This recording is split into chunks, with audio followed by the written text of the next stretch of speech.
cancer.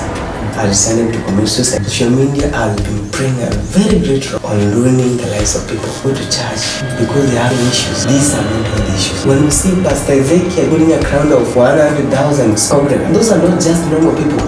These are people who are undergoing issues. Open your book, let this counselor listen to you, and he's going to help you.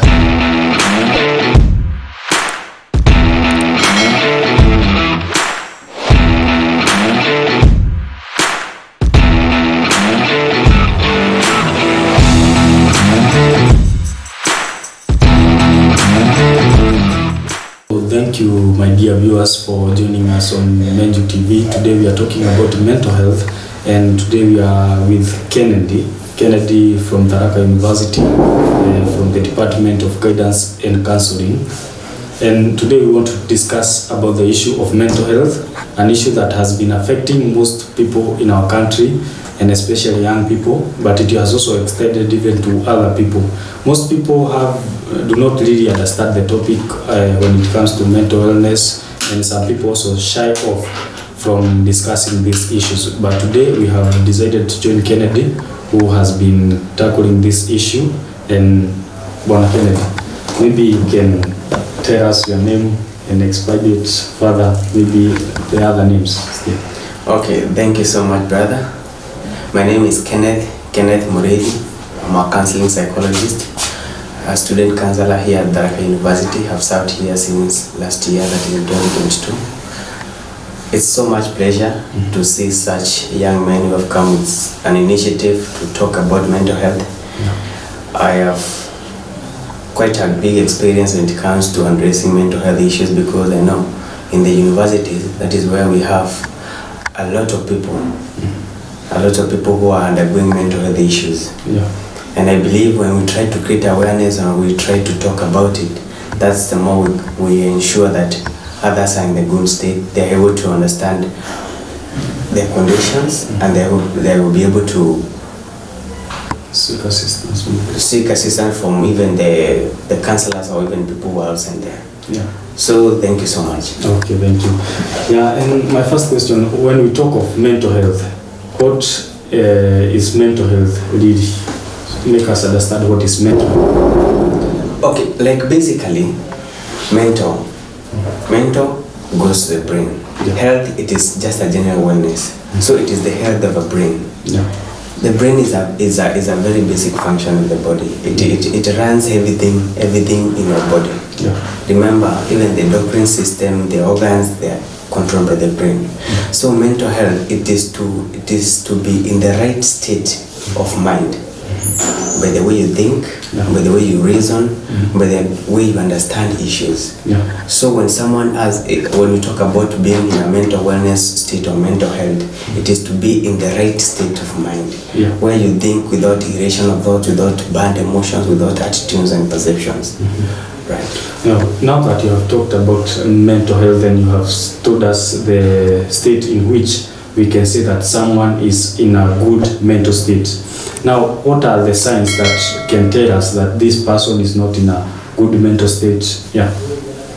Okay, allow me to use similar examples, because I have been having several clients come to me, the university students. So at least I can relate to what I get into my office whenever a client comes in. So you're asking, how can you identify that someone is undergoing mental illness, right? The greatest thing when it comes to mental illnesses, it's depression. Depression is something. It is a state whereby someone or a person finds themselves not being happy or not being comfortable with things that they used to celebrate before. Like maybe you can find yourself, you're very sad, you're not happy whenever you're meeting friends, you're sleeping too much, you are absconding duties, you're not even attending classes when it comes maybe to the university students, you're not taking care of yourself, right? So there are a lot of factors that can define someone who is not in the right mental state. Even maybe dissociating yourself from people, right? Maybe you used to have some type of friends, but today you no longer meet those kind of friends anymore. So So that is how we can be able to say this person is undergoing something. Basically, we usually say someone is undergoing stress, but that when it goes into a greater extent, it becomes depression. That is where people will start even having suicidal ideations, suicidal thoughts. Right. So when we talk of depression, I also hear about things like anxiety is part of mental illnesses. Yeah. Now, you know, sometimes there are those moments when we get to know of maybe something that is going to happen, something good or something bad, that maybe we feel that it is about to happen and we feel anxious. Can still that be said to be a mental unwellness? Yeah, sure. Sure, brother. When it comes to anxiety, anxiety can be turned positive or negative. Okay. For example, someone who is in 4th year, this person doesn't know where they're going to. It is just 1 month away. That one month away, these people are walking out of school. They are anxious. Where am I going to? Am I going back home? Am I going to my aunt's house in Nairobi? Or am I going to start life at? They are anxious about your life. When you receive good news, something, maybe you have won something, you may feel anxious that you are celebrating your happiness. So anxiety can make you go for therapy. And I have ever received clients who are having anxiety issues. They cannot rest. Someone doesn't know where they are going to get fees. They are undergoing stress and anxiety because they don't know what is going to unfold the next day. So anxiety can be an issue when it comes to mental wellness. Yeah. So to what extent, can we say that this person now he needs to seek maybe medical attention when it comes to mental wellness? You know, there are those that maybe they are at your level, that they come and you talk to them and maybe they get back to their normal life. Are there those people maybe you have encountered who needed an extra medical attention? Okay. First of all, thank you for that question, by the way. First of all, as you can see in our university, our counseling office is located in the health department center. So that should tell you, basically, we work closely with the health sector. We have received clients who come to us through recommendation by the physician or the CEO or the nurse. Someone who has maybe undergone PDT test, they have been declared positive, that is the pregnancy test has run positive. Such a person, they are maybe requested by the CEO, would you like to undergo therapy? Would you like to talk to a counselor? Because that is not a simple thing. An 18-year-old girl who just happens to receive news that they are pregnant, they are not ready for that. So they are recommended, go to the counselor and talk to them. They come to us. So we get recommendations, we get referrals from the hospital. Besides, not all cases of mental illness are related to the hospital sector. Someone may come with an issue about the maybe death of their parent. They come straight to us. Someone may be having issues about school fees.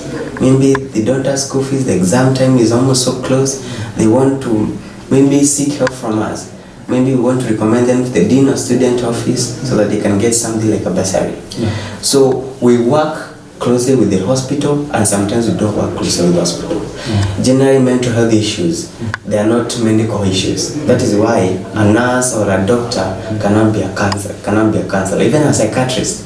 We are special in our own way.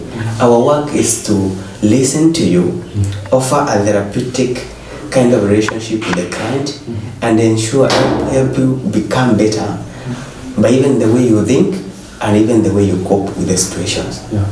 So we don't treat, but when we offer such a therapeutic relationship and that space for you to express yourself, you are able to release those emotions. That is the treatment now we offer. Okay, and there are those people who maybe undergo hardships and they undergo very tough times, but still they feel that they need to keep it to themselves. And maybe some friends may recommend that they come, and once they come, they are still unable to release themselves or to say what is really aiding them. Yeah. Okay, are there such people who you have met, or even those who feel that they should not go to or come to counselors? What can you tell them, or what do you think they should do? Basically, and I want this to go on record so well, counseling, it should be something that comes from inside you. It is something that is voluntary. No one can be forced to come for counseling. If you have an issue outside there, and someone just pushes you to go for counseling, you will not be helped. Because I don't know your story. You're the one who knows your story. So I'll be able to help you based on the story that you give me. So basically, when you come to counseling, you must have undergone a problem that is going to push you so that you can tell me what is ailing. Remember, I don't know anything about you. You're the one who listen to me. I'm the one who will be there to listen to you and talk to you. So it will depend with the story. Sometimes someone comes and just sit down. They don't want to disclose what they have. I'm forced to terminate that relationship. I'm forced to tell you maybe go, and then when you become okay, then you come. So this person must have undergone something so that pushes them to come for therapy. Yeah. So, maybe, do you think that if someone fails to say what is aiding them, do you think that can affect them in one way or the other? Sure, yeah. Or it is still, or they can be able to go through such a moment without any assistance, or is there any effect of not speaking? In counseling psychology, we call that whatever you are trying to describe, we call it transference, where a client refuses to disclose a lot of information that could be very much essential. Remember, as a counselor, I cannot help you 100% if you don't disclose issues. Remember, I should be able to help you based on that factor. There's a factor that they should touch that is going to help you. So if you refuse to tell me the whole story, it will affect our therapeutic relationship. But sometimes we take transference as a positive factor. Through your transference, maybe your denial to give out the story to me, I can be able to excavate more. I can be able to know there's something that is hurting you. Brother, tell me, why do you want to skip this thing? Why don't you want to talk about it? The next time, because of the relationship that I have formed with you, you will be able to tell me what is happening. So it is not easy for a counselor to crack that thing. So we can say that it is also counseling, also maybe it's a process also. It's a very big process and not a very easy.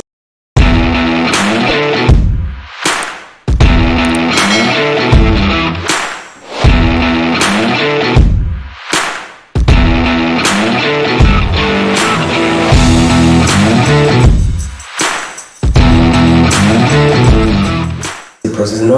Not anyone can just crack that. Sometimes we get a client who tells you, after a very long story, tells you, I have undergone session with another person, 3 sessions, and I never think about this.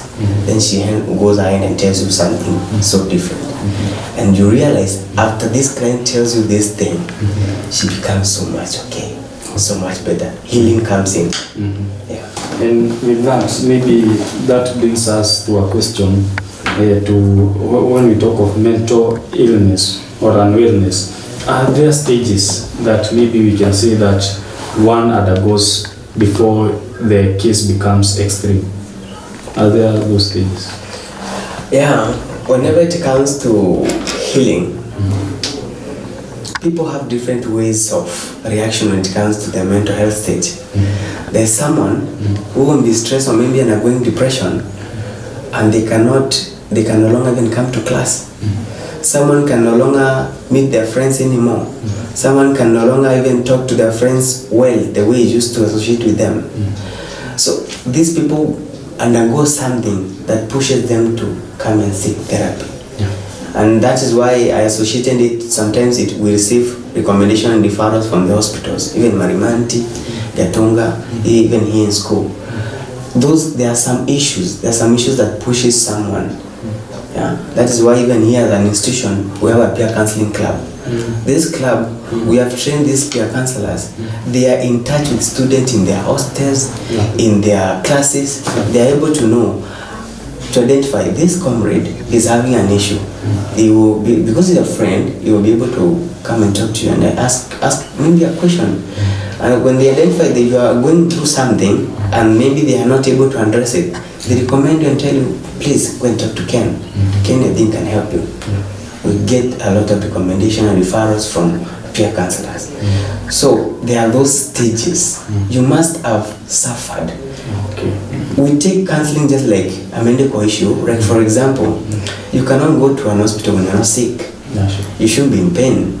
You shouldn't have been having sleepless nights. You shouldn't be crying all night, even in therapy. You shouldn't have undergone something painful for you to come and tell me your story. Yeah.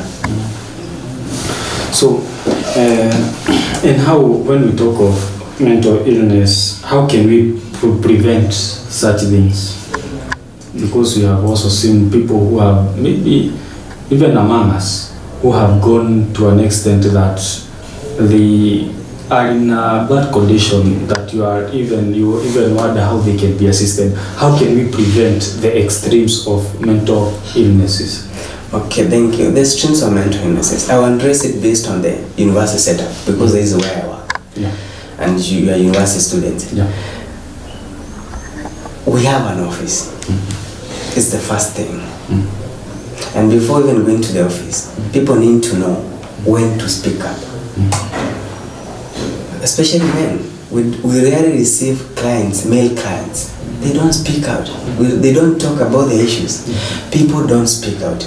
But if we want to prevent these extreme cases of mental illness in our country and in our universities, among university students, people need to know they need to speak out. If you are undergoing an issue, it is not a problem. That is not a problem. It is okay not to be okay. That is basically what we say, right? Okay. Yeah, it is okay to undergo whatever you are going through. It is okay to feel bad when your partner has cheated on you. It is okay to feel bad when you are failing your exams, when your parent has died, when you have lost a friend who was so much genuine to you. It is okay to feel that bad. What is not okay, it is maybe to react differently. You know, sometimes people react differently out of mental health issues because they have irrational thoughts. So learn to talk to a friend. Talk to your friend, talk to your neighbor, talk to your closest friend there. And if the extreme cases are so much rampant, come to us in a professional way. We are going to shape and help you. Another thing, to avoid mental health issues among university students, let people be able to live their lives. Yeah. Here in the university, people want to copy each other. Yeah. You want to live the life that you cannot even afford. You want to buy this, you want to buy that, but you don't have the money. You want to be traveling, but you don't have the money. So let people live their lives. Let them appreciate where they are. They need to know they're in the process of growth. Let them live their lives. People should be able to come out, talk about their issues. Besides the socializing, we have peer counselors. We have your friends. Take part in games. Don't be so much boring in your rooms. Maybe don't be a bookworm. Get enough time, go out there in the field, play, go out there with your friends. Yeah. Have good interactions with those people. The more you become engaged, the more even you realize yourself more, the more even you make your mind to be so much busy in other things, right? Yeah. You have friends whom you can talk to, you have friends who are going to hold you, maybe when the times are too strong. Yeah, so, but basically the biggest thing, it is to speak out. Okay. Yeah. There are also people who decide now, I am feeling that I am undergoing a very hard time, and maybe I don't feel like I can speak to someone, and they ought to maybe go to Google, just like the way some people feel ill and they go to a chemist. There are those who ought to go to a YouTube channel or maybe on Google, they search for articles, maybe books or something that they feel that they can give them information that can replace maybe a guidance and counseling, or maybe a friend who they wanted to share with. Would you recommend such measures? Yes. I recommend it so much. As a counselor, I have books. Currently, I'm reading several books. I have 48 Laws of Power, masculinity books. That is where Get Wisdom to help you. Okay. So, whenever you read a book, you are having a direct communication with the author. You are reasoning like the author now. I even recommend any client who comes to me and then maybe I realize they don't have something to do during their free time. I recommend a book to them. I even send them an ebook through WhatsApp or even through email. I tell them, go and read this book. This book is going to give you wisdom. The more you read this book, the more you realize about yourself. The more you're going to associate. That's how you're going to have an inner growth. There's nothing more important. Even if you want to understand something on a greater details, read a book. You will become so much healthy and wealthy. That wisdom will sink deep into your mind more than what you would have got if I would have told you by a word of mouth. So I recommend people to read books. They are going to be okay. I'm a counselor. I read books. Yeah. So, you can also tell us as a university, as Tharaka University institution, as an institution, do you think that we have put enough measures to assist students when it comes to mental issues? So much. First of all, allow me to thank the University Management and Administration through Professor Muriungi. A lot has been enacted in our institution. We have 3 counselors, Madam Lydia, Mr. Isaiah, and me. 3 counselors. A lot has been happening in our institution. We have received greater support through the Dean of Student Office, Dr. Munanu. We have received a lot of support. For example, this semester, our peer counselors have traveled to children's home. They have been able to hold symposium. We have been able to conduct market cleanup. A lot has been enacted by the institution. So the institution is doing a lot to ensure that these people are attended to. I believe any student who wants to see a client, there is someone always available in our offices. Today I'm here. Lydia is not busy. Lydia can listen to you. If a client maybe want to talk to someone who is older than us, Lydia is there. If a client wants to talk to a male counselor, can come to me or Isaiah. So the university has been doing a lot to ensure that these students are in the right mental state. Besides, we have been promoting peer counseling club. These students, you saw them yesterday. Every Tuesday they wear blue, the peer counseling club uniform. They want to promote that mental wellness. They want to ensure that comrades back in their rooms, they can know if I am having an issue, is a peer counselor who can be able to attend to me. And if this issue is too big, they can be recommended to go to Ken. Let them come to any one of us. So the institution has been at the forefront to ensure that students are in the right mental state, and not just the students, even staff. We receive staffs who come to us and talk to us about issues, and we help them. So I like what is happening in the institution so much. So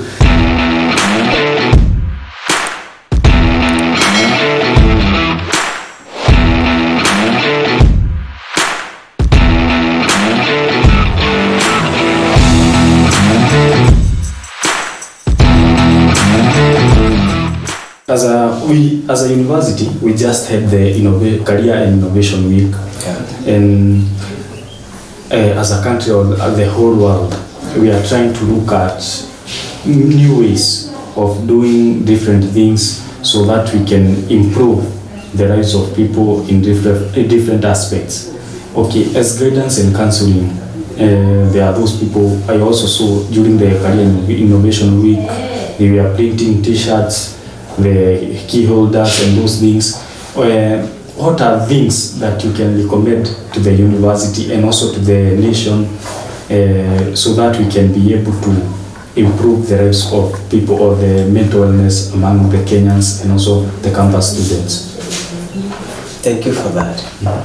First of all, mental health issues are menace it's a disaster to the country. We are receiving several cases of suicide. We are receiving several cases of people killing each other. Crime. We are receiving several cases of young students who are into drugs. These are mental health related issues. People even don't complete school. That's a lot. Everyone is going through a lot. Families are falling apart. Children are a problem even to their parents. Everyone is going through something. I would really recommend the nation to ensure that there are more counselors in our society. For example, through every government hospital, may it be level 2 up to level 5 or level 6, let every hospital be having a professional counselor. Not just someone who just listens to you, but someone who is trained to listen to you and trained to help you. Someone who can go and get a book, read, and be able to know how I'm going to help this issue. So we need to have counselors who are attached to hospitals, counselors who are attached to all institutions. For example, high schools, primary schools. Let them help these students there. Back in our homes, trust to me, if I would pose a question to you, you cannot mention 2 professional counselors in your village, but you know 2 professional engineers, 2 professional doctors, and others, other professions. But we don't have counselors. And the next day you hear an engineer has killed himself.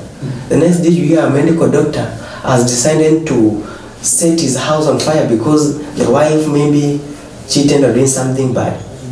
So we need to have these professionals, counseling professionals. Let them be, every institution should be having a counselor.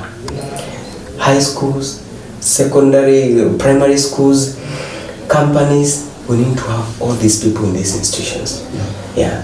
I believe by ensuring that there are more professional counselors, people can be having an opportunity to come out and speak. By the way, if you see a lot of people in church, if you see a lot of multitude in church, people go to church because they're having issues. These are mental health issues. When we see Pastor Ezekiel putting a crowd of 100,000 congregants, those are not just normal people. These are people who are undergoing issues, and they believe when they go to church, they are going to be helped there. That should tell you mental health issue is so much rampant in our country. And the nation and the president, I think the president should do something and ensure these people, professionals, they are employed on permanent and pensionable basis. And these people, I believe, you can be able to curb this issue. Yeah. Okay, I feel that if we leave social media behind, we shall have left a very big platform that maybe contributes to mental illnesses or mental illness. Okay, how do you think the social media has contributed to our mental health? First of all, social media has both negative and positive side when it comes to mental wellness. If I can say the positive, for example, whenever you sit down with your phone, on WhatsApp you see a meme, trust you me, when you see a funny meme, you're going to laugh. That's happiness. That just by smiling and feeling nice about it, that is mental wellness. Social media has been playing a very great role to ensure that people are in the right mental state. For example, we even do counseling even through social media. Whenever I post a quote, whenever I post something, maybe when you upload this content that you're interviewing here, there's someone who will be able to know, wow, Tharaka University is doing this. I believe this is the way to go. That is social media. So social media has been doing a lot. Besides, on the negative side, social media has been playing a very great role on ruining the lives of people, especially youths. It targets youths. You know TikTok? You know TikTok what it has been doing? People have been dancing and doing a lot of things. Can I tell you, TikTok comes from China. These Chinese use algorithms. Go and read the articles that are published. They do algorithms that ensure people who are in Asia, children can only see content that is about innovations, medicine, artwork, music, and those other big talent. But what is happening in TikTok in Kenya now in Africa? People coming out as LGBTQ, people coming out as drug addicts, people just preaching, people just doing things that are not so much progressive. And everyone is getting in TikTok. Today, a young girl who is in university knows that if you want to make money, go naked. If you want to make money, try to be a hoe. Try to create something like a scandal. That is when we are going to trend. The next day, KPLC, you will be an ambassador of KPLC because you just walked out naked. So that is social media influencing people wrongly. People are able to copy the lives of other people in social media. Yeah, a young girl will try to learn what is she's going to see other women post on social media. A young man will, you are likely to follow what you read or what you see in the social media. So I believe that social media should be regulated. It should be regulated in a way that we don't lose our youths, we don't lose our children, right? Yeah. But I believe we can use social media in the right way and ensure that people are in the right mental state. Yeah. So you mentioned something about the memes. Yeah. And memes, okay, being someone who also uses these memes, there are those memes that, okay, there's this aspect that I have observed in many of us. When we view a meme, in most cases, we just take it for a joke. Most of the memes, we take them for a joke. Yeah. But some of these memes carry very toxic information, things that maybe promote certain agendas that maybe affect us positive, mostly negatively. Yeah. Maybe you find that through these memes, this gender is attacking the other gender, but they are taking it for a joke. Do you think that these jokes, but they are, which are toxic, they do contribute to our mental illnesses or bad attitudes towards maybe various issues? So much. Whenever a meme is posted, it can be a negative or a positive thing. Yeah. But we usually take it just for granted. We just laugh. When someone just posts fear women, we just make it like a joke. But it passes a very strong message. Someone can pass a strong message to a bigger generation of people without even knowing. Because we are consuming information. Remember, anything we consume, we are not just told. We are reading, we are consuming it. That's the toxicity we are seeing in that phone. It is going to sink deep into our minds. We can use even social media. You have seen memes, for example, someone posting memes about sponsors. A young girl will continue seeing such memes. The next day, this girl will start being comfortable. Wow, I can get a 50-year-old man who can take care of me. Furthermore, I'm a baby girl, right? Just because I'm beautiful, I have a nice body, a bigger man needs to take care of me.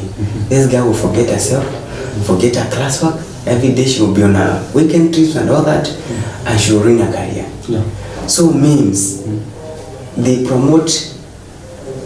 promote an agenda. They can promote a specific type of an agenda that can be a negative one or a positive one. But basically, me as a counselor, I like memes. I know sometimes I post memes too, and when I get online before I sleep, I have friends. I need to go through their contacts, their statuses, to see what they have posted, because I believe just by seeing someone posting, wow, I just sleep laughing because it's just funny. And this brings me to a question. Many people, when they are posting memes, there is this meme or this information that most people nowadays, they keep posting. They say that some people are trying to look through my memes to try to define me. Do you think that memes, in one way or another, they say what someone is feeling or the condition that someone is in at the moment they are posting that meme? Sure, yes. By the way, I've read an article today that was saying young people are suffering depression and are hiding in memes. Someone doesn't want to come out and say what they're having an issue about, they just post. I don't know whether you have ever had an issue with a friend. Maybe you made a mistake and then you offended them. And then the next moment, they just go ahead and post that thing on their statuses or as a meme. So why should this person not come and tell you, bro, you have hurted me, there's something you've done to me so bad? You talk sorry about each other and then we call it a day. So people are hiding in memes. People are going through hard times. People communicate their feelings in memes. So we can say that they are just in denial. Yeah. Through that such saying that they are not saying what they are feeling through memes. Yes. So it's just a denial. Yeah, people can be denial and hiding in that social media in memes. They don't want to talk about their issue. Yeah. And actually, whenever you see people posting, as a psychologist, that person is going through something. There are people whom in psychology, people can be seeking a lot of validation. Yeah, validation such that you are so much obsessed on yourself. Every time you want to keep on posting about yourself, you can be, there's a likelihood that this person is having a mental health issue. So take care of people who post a lot. Too much posting, too much seeking validation. Yeah, I don't deny someone can post their picture one day, they can post their family one day, but people who post a lot of the information, all the information online. Yeah, today he has bought a blue pen. Hey, I have a pen. Tomorrow I have a black phone. Today I am with my friends. Everything. Yeah, everything we know about you online. Like for example, I can know today my brother is wearing a light green shirt. Tomorrow, the other day he had a red one. The other day he had a blue one. No, that is too much. That is too much on social media. People can, by the way, social media, people can be obsessed with it. And that obsession can lead to a mental health issue. You're trying to seek validation. I believe when people live so well in privacy. There's some information you should be able to post, and the other one you should be able to limit it. Okay? For example, sorry to say, your love life. You don't need to see a lot of your love life in your social media, posting a lot. What are you trying to tell us? When we go and talk to your girl, I believe you're not comfortable about that, right? Yeah. Post maybe your friends, you went to an ocean, maybe you went to swim, you went to farm, in your houses, maybe you went for a party. But if you want things to go well, ensure that you're a private person. People don't attack what they don't know. Yeah. Sure. So maybe your final words on the issue of mental wellness. Thank you so much. Currently, I'm taking my master's at KC University. I'm conducting research on depression, on the adoption of online psychoeducation interventions to counter the prevalence of depression among private university students. I want to conduct this research so that we can ensure people can undergo therapy through social media, through these media sites. People can just be calling me on social media maybe and tell me, maybe through WhatsApp, video, through Facebook, we can have a chat and talk about this and conduct maybe something like therapy. So I believe I'm on the process to identify how can we improve the online, what are the only interventions that we can enact so that we can reduce the prevalence of depression among university students. So the final shots are, guys, mental health issue is not so simple. It attacks everyone. Anyone can go down with it. That's why you see on a whole professor has decided to commit suicide, a whole medical doctor, and even a whole counseling psychology. We had a lady in Kiambu who committed suicide, who killed the relative because of mental health issues. That should tell you, anyone can go through hard time. Anyone can lose themselves. The biggest thing I would advise whenever it comes to hard time, it is someone to wake up and talk to a friend, talk to a professional, talk to that relative of yours, talk about your issue. Whenever you share your issue will be half solved. That is, people lose themselves because they don't have an ability to cope. You don't see the bigger picture. Yeah? You're being left by your partner, you see that is the end of the world, you commit suicide. You don't see the other picture, you just decide to kill them. you don't see yourself in a prison. But I believe when you're undergoing something that is so much traumatic or maybe so much painful, when you talk to a friend, they're able to open your eyes. When you talk to a counselor, they're able to make you calm down, your emotions bring them down, and reason like a man, reason like a woman, reason like a person, okay, with a sane mind. And that's how you're going to be able to cope. So people should speak up. And the nation need to do a lot to ensure that the country and the people are living in the right mental state, because it's a crisis. So thank you. So thank you for joining us. This is Joseph Kamenju, and this was Kenneth from Tharaka University, who have just told us, or who we have been talking with about the issue of mental health. And mental health, as you have heard, can attack anybody. It doesn't matter the level you are in. He has also given us an example of even guidance and counseling, people who are dealing with guidance and counseling who have been affected by the same issue of mental wellness. So, and the recommendation that he has given us is that we should read books, we should seek assistance, even for whatever that you are going through. Make sure that you seek assistance from a friend, from someone who has undergone training. We have heard that we also have even our peer counselors who have been well trained. So make sure that you seek the assistance. Don't stay there with your problem. Thank you, and join us in our next episode.